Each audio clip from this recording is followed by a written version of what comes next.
Hello, नमस्ते, आदाब। कैसे हैं आप सब? Welcome to this brand new episode.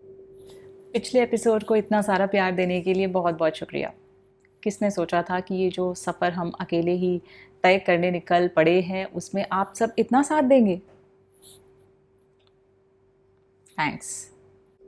तो आज जो हम आपके लिए रचना लाए हैं ना, वो किसी कवि की नहीं है, वो है एक कवियत्री की। नाम तो सुनिए, अमृता प्रीतम। दो शब्द अपने आप में महाकाव्य। उनका नाम, उनका व्यक्तित्व, उनका काम इतना बड़ा हो चुका है कि क्या ही बात करें और कितनी बात करें, कितनी देर बैठे रहें, सारी रात बैठे, कई हफ्ते बैठे, कई महीने बैठे, फिर भी शायद कम पड़ेंगे। We all love her so so much. और उनकी हर पोइट्री अपने आप में एक रिसर्च वर्क या थीसिस जैसी लगती है। आप खोते ही जाते हैं। आज आपके सामने जो पोइट्री हम लाने वाले हैं, that's not a very popular poetry of hers, मगर मेरे लिए वो one of the deepest poignant poetries में से एक है।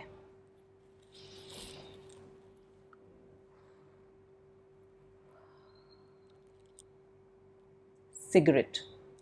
सुनने के बाद एंड में ज़रूर रुकिएगा, क्योंकि हम कोशिश करेंगे कि उनके जीवन से एक दो तथ्य आपको ऐसे बताएं जो आप में से कई लोगों ने शायद पहले ना सुनी हो, आज पहली बार सुने। Stay tuned till the end. Meanwhile, subscribe, like, share also.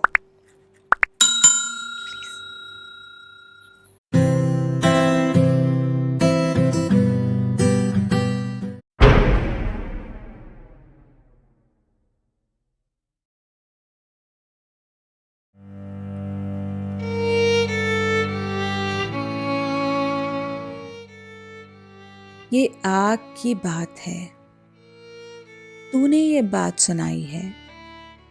ये जिंदगी की वो ही सिगरेट है जो तूने कभी सुलगाई थी। चिंगारी तूने दी थी, ये दिल सदा चलता रहा, वक्त कलम पकड़कर कोई हिसाब लिखता रहा। 14 मिनट हुए हैं, इसका खाता देखो। 14 साल ही हैं, इस कलम से पूछो। मेरे इस जिस्म में तेरा सांस चलता रहा, धरती गवाही देगी, धुआं निकलता रहा। उम्र की सिगरेट जल गई, मेरे इश्क की महक कुछ तेरी सांसों में, कुछ हवा में मिल गई। देखो, यह आखिरी टुकड़ा है, उंगलियों में से छोड़ दो। कहीं मेरे इश्क हुए कि आँच तुम्हारी उंगली न छू ले। जिंदगी का अब गम नहीं, इस आग को संभाल ले। तेरे हाथ की खैर मांगती हूँ, अब और सिगरेट जला लें।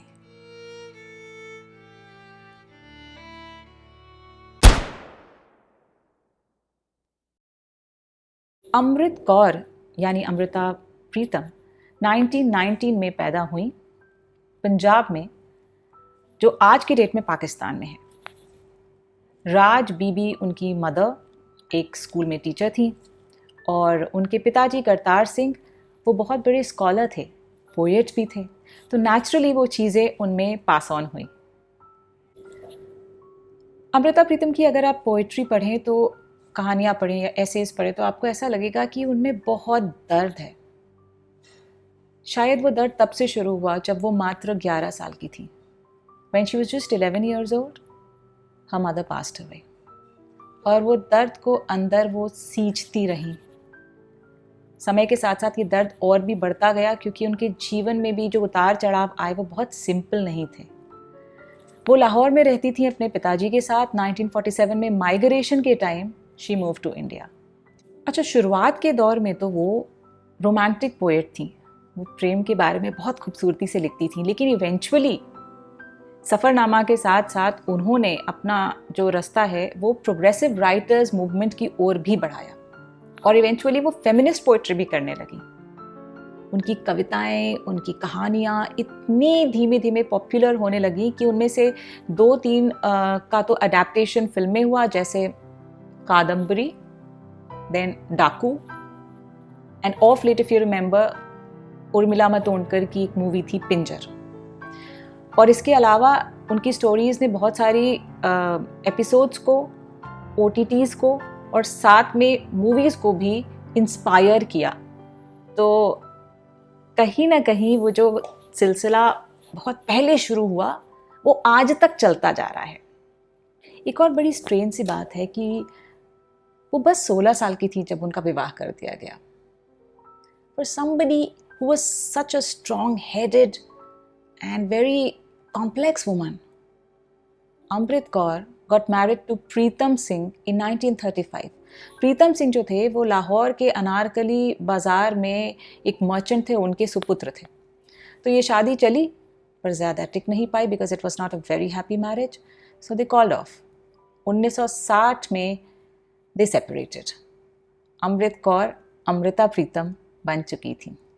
प्रीतम जी के जाने के बाद उनकी ज़िंदगी में आए साहिर लुधियानवी, कमाल के पोएट खुद भी थे।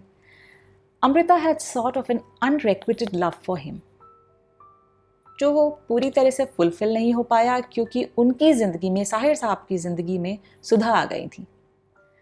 इस time she took a step back herself and found companionship in Imroz.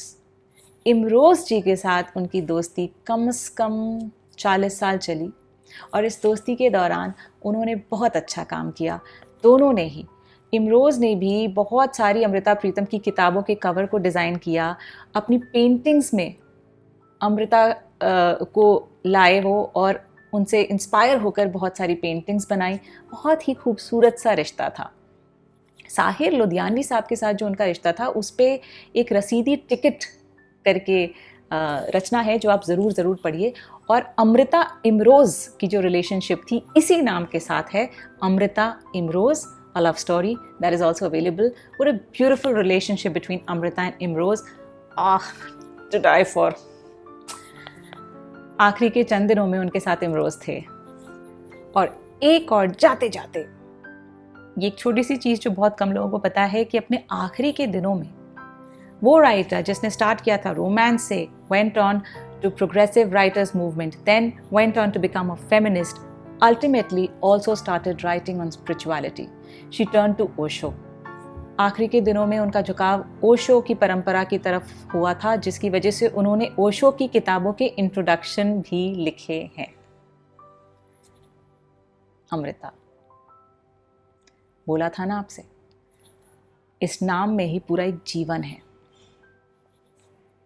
बस ये था आज का एपिसोड। अगले एपिसोड में फिर से मिलेंगे एक नई पोइट्री के साथ, एक नए रचनाकार के साथ। जानेंगे कविताओं का रस, समझेंगे उनके पीछे के व्यक्ति को। हे वेट बिफोर गोइंग, आपने सब्सक्राइब किया? नहीं किया तो प्लीज़ अब कर लीजिए। इट्स सच अ हौसला अफजाई to us, really. Bell icon भी दबाइएगा क्योंकि जब भी हम अपना नया एपिसोड डालेंगे हर संडे यूजुअली, तो आपको इमीडिएटली अपडेट मिल जाएगा और हम और आप तुरंत उस पर जुड़ के बातचीत कर सकते हैं। इसके साथ ही योर लाइक्स, योर शेयर्स और इन सब से ऊपर योर फीडबैक। अमृता कैसी लगी, उनकी किताबें कैसी लगती हैं, उनकी रचना कैसी लगती है, here in the comments below. I shall be looking forward to read your comments. Until next Sunday, bye-bye.